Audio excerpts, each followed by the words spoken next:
Baik, terima kasih. Assalamualaikum warahmatullahi wabarakatuh. Salam sejahtera bagi kita semua. Bapak Ibu sekalian, terima kasih. Saya berbahagia sekali bisa diajak bergabung di sini.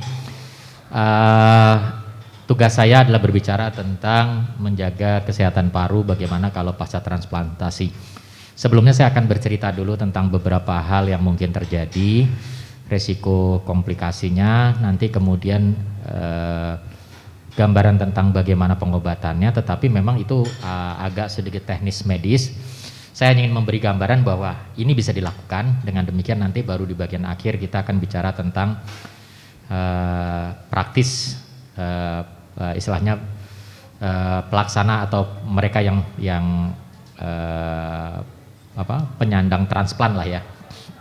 Baik, Bapak Ibu sekalian, kalau kita bicara paru setelah transplantasi, maka itu ada beberapa gelombang apa yang mungkin terjadi sebagai komplikasi atau penyulit. Yang pertama adalah 1 bulan pasca operasi, kemudian lebih 1 bulan, dan kemudian setelah 6 tahun. Kalau kemudian kurang dari 1 bulan, biasanya umumnya adalah komplikasi akibat karena operasinya sendiri. Nah, biasanya terutama karena anestesi, karena operasinya kan di bawah, di perut. Jadi kalau untuk paru itu lebih kepada komplikasi anestesi, misalkan jalan napasnya kan harus diintubasi. Nah, kemudian kadang-kadang itu menyebabkan ventilator memanjang. Kalau ventilator memanjang itu kita menyebutnya delayed weaning, melambat dari penyapihan mesin. Itu bisa terjadi kan. Biasanya kalau bagus habis transplant itu langsung dicabut di kamar operasi ventilatornya. Kalaupun memanjang paling semalam, besok paginya dicabut. Tapi kalau lebih dari semalam itu resiko terjadi infeksi. Ya itu yang menjadi masalah. Jadi makanya dokter anestesi biasanya seringkali didorong-dorong, cabut dong segera begitu di ICU ya. Yang lain adalah bisa jadi rejeksi akut. Rejeksi akut otomatis di paru ada risiko untuk udem paru. Karena pasien harusnya HD, kemudian dia rejeksi, kita mengandalkan transplant ternyata tidak keluar, jadi cairan ketahan di paru. Bisa ada cairan di selaput paru namanya efusi. Bisa radang paru, ini kayak seperti reaksi alergi, tapi kemudian bereaksi sampai paru-paru, otomatis ventilator memanjang, juga resiko infeksi. Ini tentu sangat kecil sekali di rumah sakit yang mengandalkan sistem sterilisasi yang baik ya. Akan sangat kecil, tapi ya kita harus akui 1-2 kasus bisa terjadi ya. Bisa terjadi lengket parunya, efusi pleura. Nah, kalau di atas 1 bulan kita bicara tentang infeksi. Ini problem karena biasanya bulan pertama imunosupresannya tinggi, sehingga kekebalan tubuh orang itu sangat rendah, jadi beresiko untuk infeksinya besar. Nah, setelah itu di atas 6 tahun, lagi-lagi seperti yang kasus yang di akut, kita seringkali berhadapan dengan rejeksi akut. Nanti mungkin lebih jelaskan dari bagaimana bisa terjadi rejeksi oleh dokter-dokter ginjalnya. Tapi buat kami, rejeksi itu seringkali mengundang reaksi seperti ARDS. Jadi reaksi alergi bukan sekedar ke ginjalnya, tapi parunya ikut terkena. Nah, kalau kita lihat siapa yang punya resiko untuk terjadi komplikasi paru setelah transplant, ternyata orang yang sangat usia lanjut. Ya, patokan usia itu di atas 65 tahun. Jadi mereka yang transplant di atas 65 punya resiko. Tidak berarti menjadi larangan untuk transplant, tapi kita tahu bahwa resiko lebih besar. Mereka yang punya diabetes, punya kolesterol tinggi, punya koroner arteri, penyakit jantung koroner, penyakit paru lama, sebelumnya pernah TBC yang parunya rusak, kemudian dia pernah merokok jadi bronkitis kronik atau PPOK. Terus ternyata obat-obat imunosupresan tentu beresiko untuk komplikasi paru, tapi kita harus akui bahwa ya kita memang harus pakai obat itu. Terus kalau CMV-nya positif, ini buat saya kalau CMV positif terutama IgM-nya, apalagi PCR-nya, itu saya deg-degan terus terang kalau transplant. Tapi kalau IgG-nya saja kita tidak terlalu khawatir. Saya malah lebih khawatir kalau CMV IgG tinggi pada donor.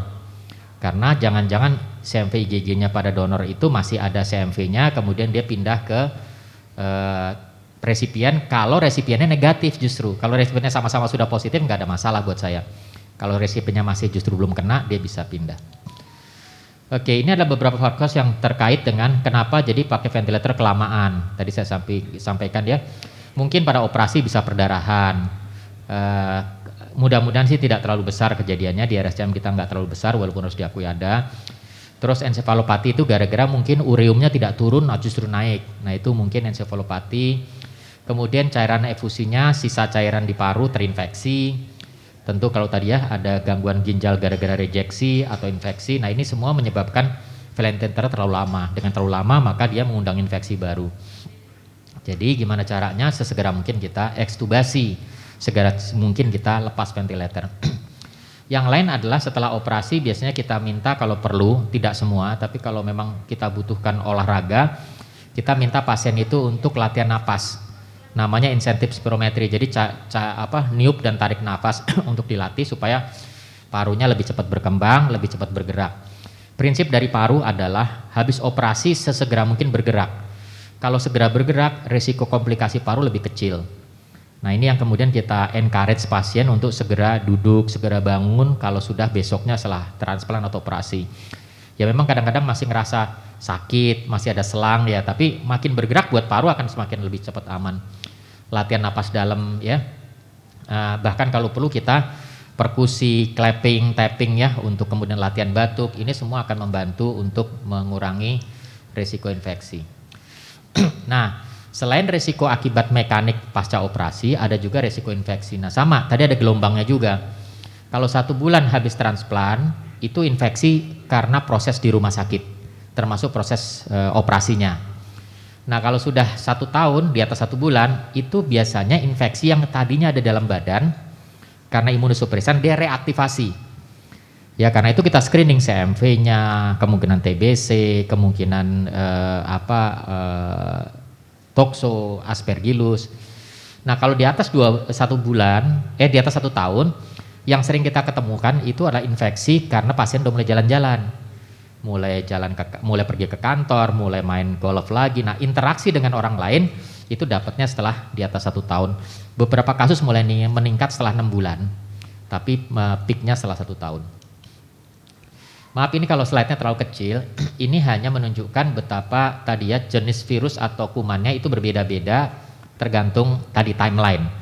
1 bulan itu kita hadapi virus yang di sini, kemudian ketika sudah 1 bulan 1 tahun itu virusnya lebih banyak yang di sini, di atas 1 tahun gini. Jadi memang tadi polanya tergantung dari pola kekebalan kita sama pola dari aktivitas kita, maka jenis kumannya pun atau virusnya juga berbeda-beda. Ada beberapa yang bisa dicegah. Dicegahnya misalkan dengan melakukan vaksinasi atau mengobati sebelum transplant atau memberikan profilaksis obat pencegahan. Itu bisa kita atasi atau juga vaksinasi. Tapi ada juga yang memang kita nggak bisa duga yang tidak di bold. Itu memang agak sulit untuk diantisipasi. Dari gambar ini saya ingin menyebutkan bahwa ada obat penyakit-penyakit yang bisa diantisipasi, diobati sebelumnya, ada yang kemudian harus diobati dengan pencegahan, ada juga yang tidak bisa diantisipasi. Nah, obat yang diberikan yang pencegahan itu masalahnya adalah berapa lama? Kadang-kadang pencegahan adalah cukup lama sambil kita nunggu dari pihak nefronya untuk menurunkan dosis imunosupresannya, kan lama-lama diturunkan. Nah ketika mulai turun obat pencegahan mungkin kita bisa stop, tapi ketika masih tinggi mungkin kita harus kasih. Tapi tidak semua membutuhkan itu, hanya mereka-mereka yang punya faktor risiko. Nah ini tadi saya sampaikan ya, yang setelah sebelum 1 bulan kan karena risiko infeksi di rumah sakit. Nah setelah 1 bulan ini yang penting, setelah kita beraktivitas pergi kan, keluar dari rumah sakit, kita mesti pertimbangkan pencegahan anti CMV atau anti herpes. CMV itu sebetulnya masih satu kelompok famili dengan herpes. Herpes itu satu kelompok atau virus yang katakanlah sama atau sekeluarga dengan cacar. Nah kelompok-kelompok virus itu bisa mendapatkan satu macam obat tertentu atau juga pasien yang ada risiko untuk terjadi PCP. Itu seperti pada orang HIV kan pneumocystis carinii pneumoniae. Itu obatnya seperti cotrimoxazole ya. Mereknya macam-macam tapi obat cotrimoxazole. Nah, ini obat-obat yang bisa diberikan kalau punya faktor risiko. Apakah semuanya perlu? Tidak. Mereka yang punya faktor risiko saja, yaitu yang kira-kira lingkungannya di daerah itu, di kota itu, risiko atau kejadian dari PCP dan CMV tinggi banget. Risiko kejadian cacar di daerah situ, di kota itu tinggi. Nah itu perlu. Kalau yang kota itu tidak, ya tidak. Atau kemudian ada alasan yang menyebabkan terpaksa dari nefrolognya memberikan imunosupresan yang dosis yang very high dose, lebih dari biasa. Nah seperti itu kalau ternyata modalnya sudah CMV positif atau risiko CD4-nya rendah banget, kita perlu kasih profilaksis. Tentu yang lain adalah resiko kita mesti pastikan infeksi atau bukan itu jangan-jangan bukan infeksi tapi rejeksi, kemudian infeksi abdomen. Itu yang kadang-kadang kalau pasien datang dengan tanda infeksi paru, benar nggak sih? Kita jangan-jangan perlu ternyata infeksinya bukan di paru. Nah, ini hanya beberapa slide nanti saya akan lihatkan ini bahwa kita punya obat-obat yang kalau ada resiko tadi kita berikan. Berapa lama obat profilaksis? 3 bulan sampai lebih 1 tahun tergantung dari kondisi limfositnya. Terus ini juga PCP, indomonoclonal cotrimoxazole, intinya adalah kalau ada faktor resiko. Nah seringkali cotrimoxazole kan banyak yang alergi ya. Orang suka bibirnya jontor kalau minum cotrimoxazole. Nah di situ kita punya obat alternatif. Intinya saya ingin menyatakan bahwa obat itu ada tapi kita perlu hanya kalau faktor resiko. Nah, ronsen biasanya kita bisa pakai untuk menduga sebab infeksinya apa. Ada gambaran seperti bentolan, ada gambar yang putih-putih, ada gambaran efusi. Ini bisa menggambarkan walaupun tidak tepat betul arahnya ke arah mana ini kumannya. Dengan demikian dokter akan butuhkan foto ronsen. Tapi lagi-lagi apakah kita foto-foto ronsen rutin? Menurut saya tidak harus. Lagi-lagi yang punya faktor risiko, yaitu kalau kiri kanan kita sedang banyak sakit. Kemarin waktu lagi masa COVID itu kita perlu begitu ada keluhan dikit foto, Kenapa? Karena tadi lingkungan kita memang lagi rame kondisi infeksi itu gitu ya. Nah ketika itu turun mudah-mudahan enggak. Nah di lingkungan kita masing-masing kan beda-beda. Ada keluarga kita yang mungkin pernah ada TBC, ada keluarga kita yang mungkin pernah ada pneumonia. Nah yang ada di lingkungan kita yang seperti itu, kalau ada gejala sedikit kita perlu screening. Tapi buat yang tidak mungkin tidak. Ya, nah infeksi jamur itu perlu diantisipasi dengan cara evaluasi jamur nempel sebelum transplant. Contohnya lidah sering sariawan, itu seringkali jamur kandida. Terus badan tuh suka gatal-gatal di lipatan ketiak, lipatan paha, mungkin itu kandida di kulit. Nah seperti itu dipastikan dulu clear sebelum transplant, itu harus clear. Kalau tidak dia akan jadi. Terus kemudian faktor-faktor yang lain ya, modal leukositnya rendah, sel-T rendah, terus modal pemeriksaan CMV, HIV, terus riwayat diabetes, itu pasti akan di screening pre-op. Itu salah satu cara kita untuk mencegah infeksi jamur. Infeksi jamur paling sering Candida, Aspergillus, ini obatnya alhamdulillah sih sekarang sudah banyak yang bisa pakai oral, jadi bisa dirawat jalan. Tapi kalau jamur di luar negeri, itu harus hati-hati karena ada beberapa jamur yang ada di Amerika di kita nggak ada. Jadi kalau berpergian ke luar negeri, misalkan setelah transplant ke Amerika, mohon kalau boleh lapor tuh ke dokter ginjalnya paling tidak untuk ini gimana, ada perlu kontrol nggak setelah pulang dari Amerika misalkan. Karena ada beberapa penyakit yang kuman yang di sana ada di kita tidak ada. Jadi kalau nggak kontrol nggak ketahuan. Terus ini adalah faktor resiko kapan terjadi infeksi jamur itu. Pertama lagi-lagi ya, kalau sebelum transplant kita nggak sadar bahwa ternyata ada kolonisasi atau ada CMV. Jadi ternyata CMV itu juga mengundang resiko infeksi jamur. Terus kemudian ada riwayat imunosupresen tinggi. Contohnya teman-teman yang kemudian transplant gara-gara modalnya lupus. Itu kan imunosupresennya pasti tinggi bahkan sebelum transplant sekalipun. Nah itu adalah yang berisiko jamur, harus punya kontrol lebih ketat. Terus kemudian kalau ada kejadian rejeksi. Ini sekali lagi sebagai contoh saja bahwa ada obat-obat yang dipakai untuk pencegahan kalau ada faktor risiko tadi. Kalau dia berisiko maka kita akan cegah untuk jamur sama virusnya. Nah saya ingin sampaikan dari slide ini, mungkin nama obat tidak perlu karena kita bukan dokter yang akan memberikan. Tapi intinya adalah obat itu kalau sudah diputuskan ini kamu beresiko, kamu perlu pakai obat pencegahan. Nah obat pencegahan itu apalagi kita punya modal ginjal dan juga sedang transplant, hati-hati terhadap efek samping. Karena itu perlu ada pemantauan, giliran di kita patok kamu harus pakai obat. Nah obat itu perlu dipantau efek sampingnya. Ya alergi, bisa juga kemudian justru memancing rejeksi, itu juga harus dipantau. Biasanya saya sampaikan tadi kan 3 bulan sampai kadang-kadang sampai 1 tahun, bahkan beberapa kasus terpaksa seumur hidup. Nah yang begini mungkin perlu. Mudah-mudahan kita tidak termasuk orang yang harus pakai ini. Nah terus bagaimana kalau yang setelah 12 bulan? 12 bulan rata-rata ini di perjalanan kita, mulai aktivitas, mulai pergi ke acara, mungkin macam-macam, mulai kerja. Yang penting APD. Di zaman sekarang masker itu bukan menjadi suatu hal yang aneh setelah COVID ini. Makanya saya encourage teman-teman di sini untuk sudahlah nggak apa-apa, biasakan aja kemana-mana pakai masker. Ya, terutama kalau area kita, interaksi kita kurang dari 2 meter. Kalau tempat kita kerja di kamar sendiri mungkin enggak. Tapi giliran area kerja kita kurang dari 2 meter dengan teman yang lain, gunakan masker itu sudah rutin nggak apa-apa. Toh nggak aneh zaman sekarang pakai masker. Ya, nah jangan lupa kalau sudah punya modal sebelumnya CMV, Epstein-Barr atau HPV ternyata kita pernah positif dari tes screening waktu transplant, ya mungkin kita perlu konsultasi secara rutin mungkin ya untuk melihat ada pertambahan atau tidak. Terus kemudian mereka-mereka yang punya terpaksa ada gejala rejeksi pernah ketika awal, akibatnya dosisnya terpaksa ditinggikan imunosupresannya. Nah itu juga perlu diperhatikan, termasuk diantara mereka-mereka yang kemudian harus bolak-balik pakai kontras. Ya itu termasuk yang berisiko, jadi mungkin sering dikontrol. Nah ini musim COVID baru berlalu, sekarang masih ada 1-2 kasus setiap hari. Saya ingin sampaikan bahwa teman-teman yang transplant itu resiko long COVID-nya kadang-kadang 2 tahun masih bergejala. Jangan takut, ini kan gejala memanjang, mudah-mudahan lama-lama hilang, tapi memang kadang-kadang harus sabar karena bisa sampai 2 tahun ya. Ternyata sekitar 8,5% itu masih butuh oksigen terus. Itu kenyataan kita hadapi. Kemudian memang kita tahu bahwa angka kematiannya agak lebih tinggi dibanding yang kemudian tidak transplant pada yang terkena COVID. Maka kita berusaha betul jangan sampai terjadi.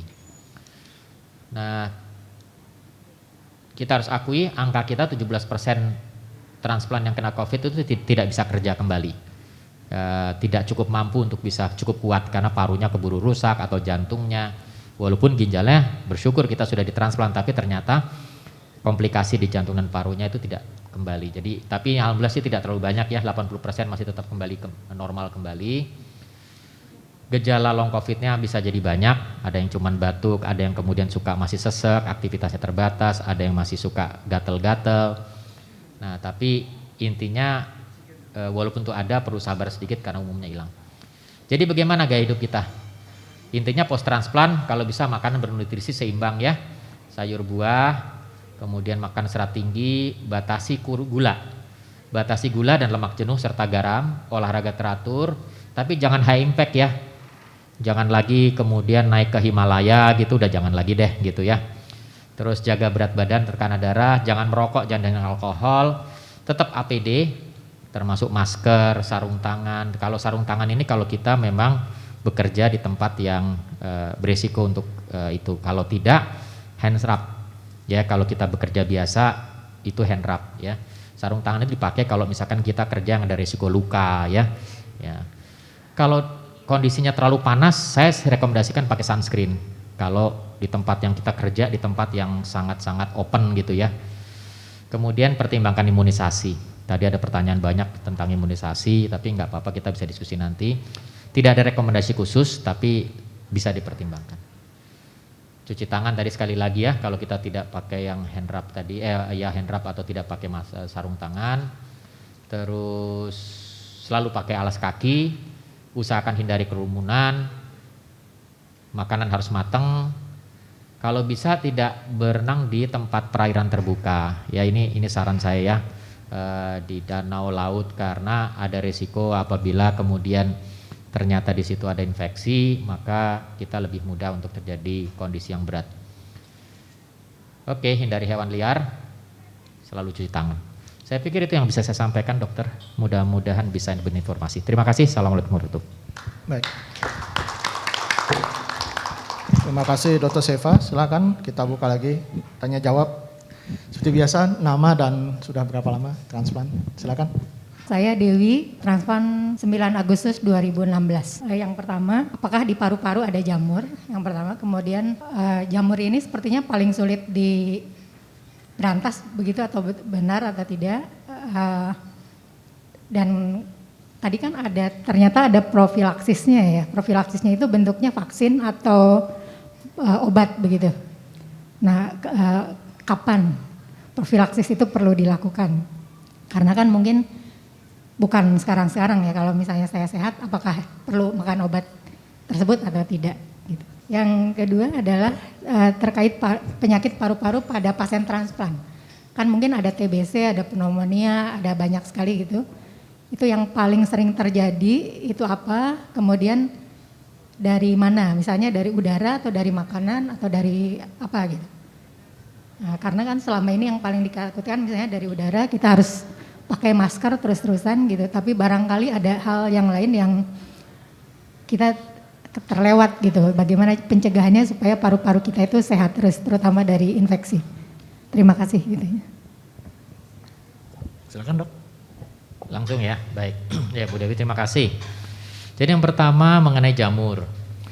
Memang betul ada beberapa kesulitan dalam menata laksana jamur. Yang pertama adalah diagnosisnya tidak mudah. Gara-garanya gini, kalau ada orang infeksi, saya ambil paru aja deh ya, selain di tempat yang lain. Kemudian kita biasa periksa jenisnya itu kan dengan cara dahaknya kita tanam. Kultur namanya kalau dokter menyebut. Culture itu kan artinya ditanam, ditumbuhkan. Masalahnya adalah media tempat menanam tumbuhnya jamur sama kuman atau bakteri itu beda. Yang banyak tersedia di laboratorium karena paling banyak itu adalah bakteri penyebab penyakit, maka laboratorium rata-rata menyiapkan untuk penanaman bakteri. Jadi kalau kita kirim, kita minta tolong di culture, sama dia di culture di bakterinya saja. Ya karena medianya, pupuknya beda lah istilahnya. Jadi jamurnya nggak numbuh. Ketika nggak numbuh kan tidak terdeteksi. Jadi yang keluar hanya nama-nama kuman. Itu yang menjadi kesulitan. Jadi memang harus butuh kecurigaan si dokter. Dia harus berpikir bahwa oh ini jangan-jangan jamur di kultur. Kalau kita biasanya kalau berhadapan dengan yang transplan, kita akan periksa jamur. Karena transplan adalah faktor resiko untuk jamur lebih tinggi daripada orang yang tidak transplan. Ya. Karena itu biasanya kita minta, tapi kalau dokternya kelihatannya lupa, silahkan nanti bertanya. Misalkan kita sakit, kemudian kita diminta periksa dahak, dok jamurnya diperiksa enggak? Termasuk tempat lain, misalkan infeksi di kencing, infeksi di kulit, itu perlu pertimbangkan jamur. Yang kedua faktor kesulitan pada jamur adalah, jamur itu sebenarnya kompetitornya bakteri. Antibiotik itu nama yang keliru, antibiotik itu kan anti hidup ya, anti makhluk hidup. Tapi sebetulnya itu hanya anti kuman. Hanya gara-gara mayoritas infeksi itu adalah kuman, jadi kemudian anti kuman disebut antibiotik. Padahal antibiotik itu dibuat dari jamur. Karena jamur itu musuhnya bakteri, jadi penisilin itu jamur, streptomisin itu jamur, ya, eritromisin itu jamur. Produk jamur bisa membunuh kuman. Kemudian sama manusia dibikin produk banyak. Kemudian molekulnya diubah sedikit supaya lebih poten. Jadi dari asli penisilinase itu diubah menjadi ampicillin, amoxicillin, sekarang sampai meropenem dan seterusnya. Kita bisa bayangkan bahwa kalau antibiotik adalah sebetulnya dari jamur, maka buat jamur dia nggak kena. Jadi antibiotik nggak pernah kena buat jamur, kecuali beberapa antibiotik tertentu yang kemudian molekulnya dimodifikasi oleh teman-teman di laboratorium, tapi tetap tidak sekuat kalau anti jamur asli. Sehingga kemudian kalau kita kena infeksi dikasih antibiotik nggak baik-baik. Nah saat itulah kita mesti berpikir tentang jamur. Itu Bu gambaran kesulitannya. Tapi pemeriksaan itu bisa dilakukan dan obatnya ada. Ya asal kita tidak miss ya. Jadi berarti bahwa anti jamur itu kalau jamur kemudian nggak bisa diobatin, ada. Hanya pengobatannya mungkin agak lebih panjang sedikit dari bakteri. Kalau bakteri itu 10-14 hari antibiotik, kalau jamur bisa sampai 2-3 minggu. Tapi bisa diobati. Terus yang berikutnya infeksi dari paru dari mana?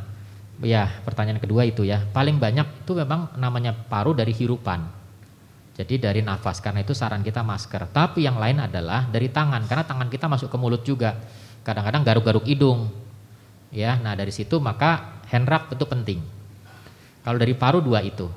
Kalau yang lain nanti mungkin dokter Lukman akan bisa cerita dari yang lainnya. Itu yang mengenai sumbernya. Lalu jenisnya apa? Tadi jenisnya ternyata tergantung dari kita kejadiannya habis transplantasi berapa lama. Jenis kuman yang di 1 bulan awal dengan 1 bulan alam sampai 1 tahun dan yang di atas 1 tahun itu berbeda-beda. Gitu ya. Jadi kalau jenis kumannya beda nanti kita akan periksa, kita akan antisipasi ke arah mana. Begitu Ibu. Rasanya itu semua terjawab ya, ada yang belum Kak? Oh ya, untuk pencegahan ya, pencegahan obat jamur ya. Kapan diberikan misalkan vaksinasi atau obat? Tadi saya bilang bahwa yang punya resiko itu misalkan dari sejak pertama sudah terdeteksi punya. Kan kita sebelum transplant kontrol dulu ke dokter gigi mulut, sudah diberesin semua. Tapi mungkin ada catatan dokter gigi mulut, ada sesuatu yang nggak bisa diberesin betul. Itu beresiko jamur enggak. Terus kemudian dari pemeriksaan screening laboratorium kita ada CMV tidak. Nah buat yang ada seperti itu kita mesti pertimbangkan, oh kita mesti berikan profilaksis. Tapi kalau tidak ya tidak. Atau ada riwayat serumah saya ada yang pernah kejadian infeksi jamur berat. Atau sekitar saya itu punya piara banyak burung. Atau dulu saya pernah punya kasus di Jogja itu, rumah dia nggak piara burung, tapi rumahnya atapnya itu memang jadi tempat burung liar selalu numpang di situ gitu. Nah burung atau binatang piaraan tertentu itu kan cenderung untuk bawa jamur. Nah yang begitu-begitu kalau memang ada faktor resiko mungkin kita cover, tapi kalau tidak nggak perlu. Dengan pertimbangan tadi obatnya kadang-kadang bikin efek samping, maka udah kita harus timbang risk and benefit. Mudah-mudahan itu. Pertanyaan saya, vaksin paru itu cuma vaksin sekali seumur hidup atau ada ulangannya dok? Dan kedua, saya kan rajin olahraga belakangan ini dok. Kalau olahraga itu kan kalau jalan nggak begitu ngap kalau pakai masker. Kalau misalkan harga lari sedang gitu, baiknya masker ini dibuka atau tetap pakai masker dok? Terima kasih. Silakan. Baik, terima kasih Pak Ferry. Jadi yang pertama vaksin itu problemnya begini. Tadi kita ngobrol di belakang. Oh ya, bukan dengan Pak Ferry ya. Vaksin itu, jadi gitu.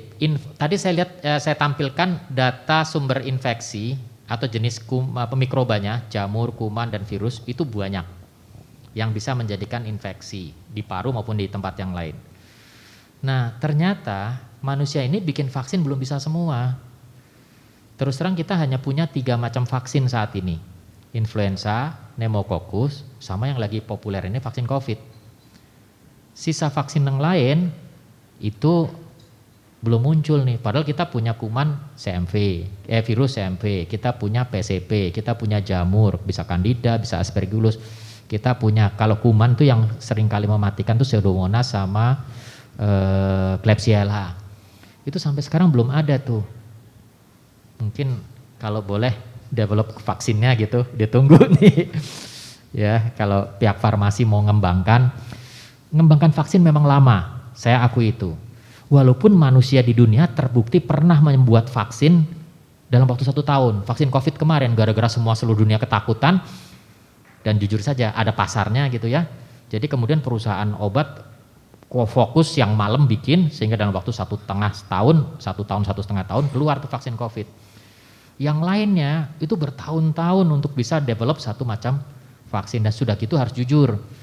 Vaksin itu terutama di-develop di tempat yang paling banyak kasusnya di negara yang bikin.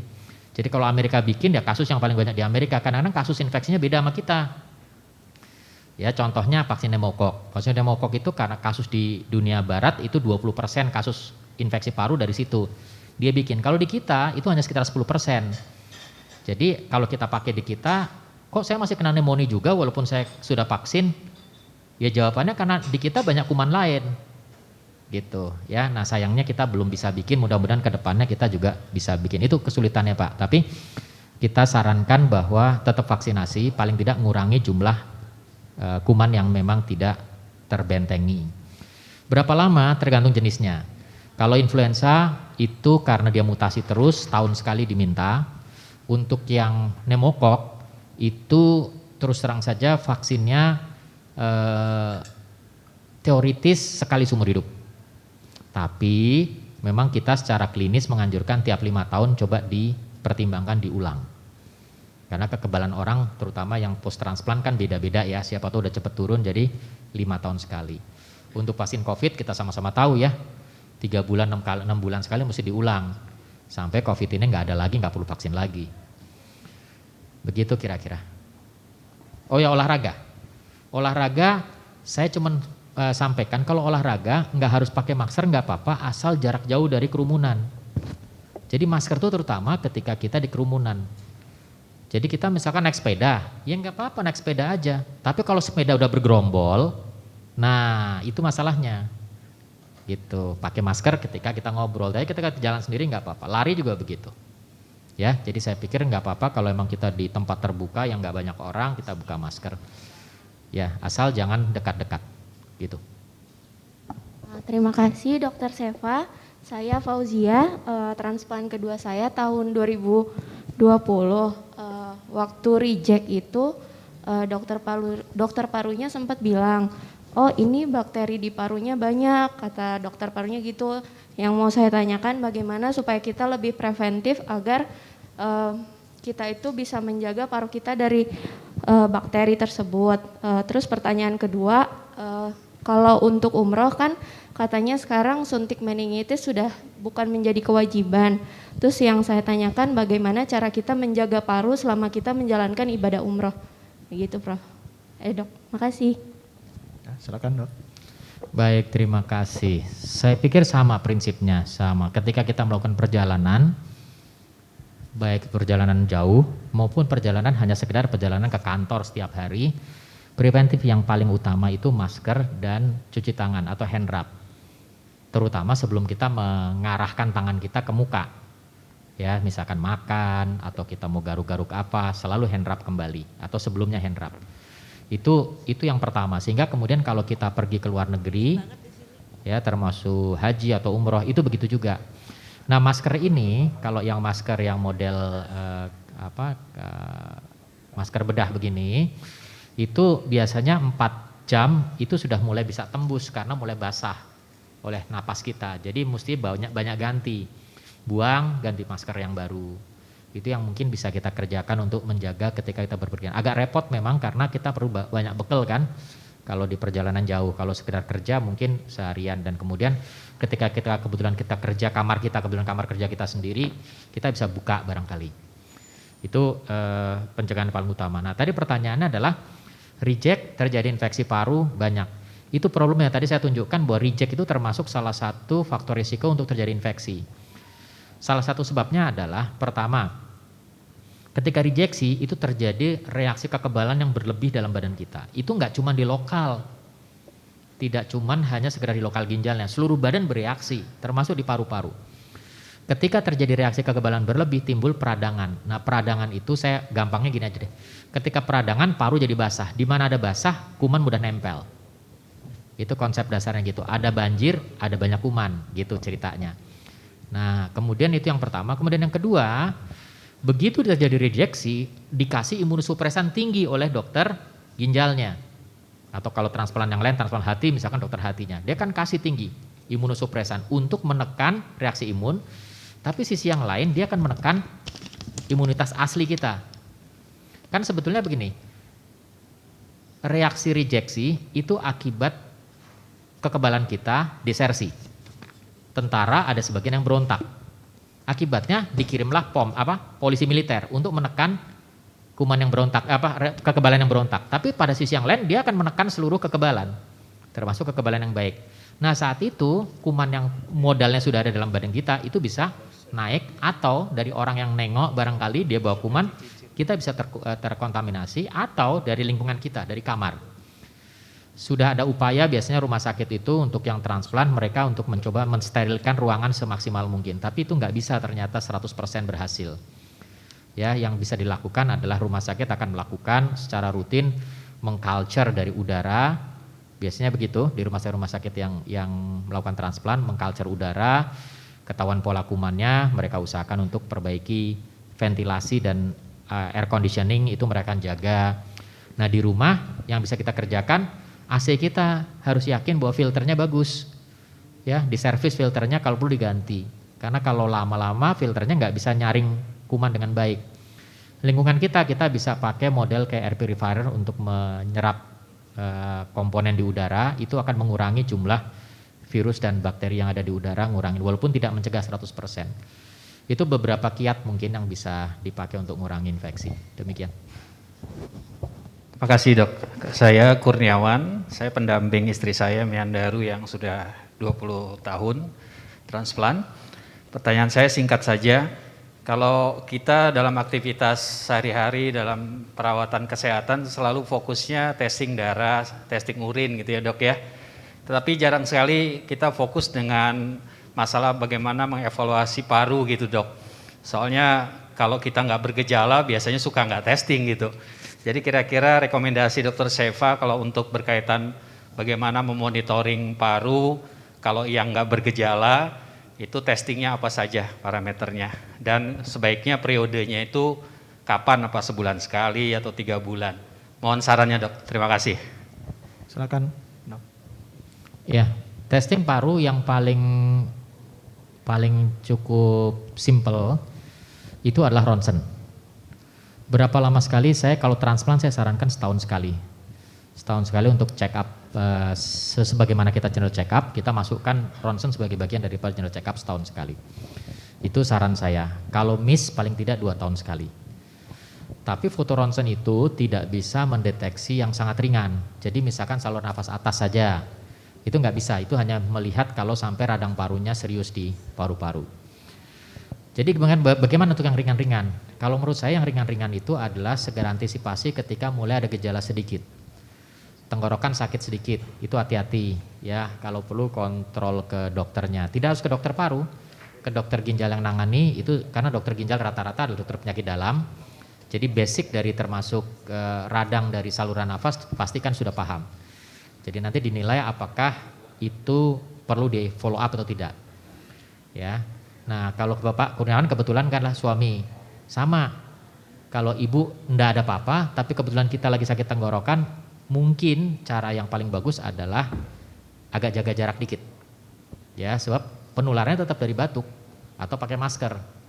Ya, selalu berjarak di atas 2 meter selama masih sakit tenggorokan atau batuk. Gitu. Nah, sebab itu kalau di kita enggak apa-apa, cuman batuk pilek, pada seorang transplant itu bisa jadi radang paru, turun ke bawah lebih luas. Nah, demikian mungkin yang kita bisa lakukan. Allahu a'lam. Baik, terima kasih pada Dr. Seva atas jawabannya. Jadi sesi tanya jawab kita akhiri. Mari kita applause dulu untuk Dr. Seva. Terima kasih banyak. Terima kasih untuk yang bertanya.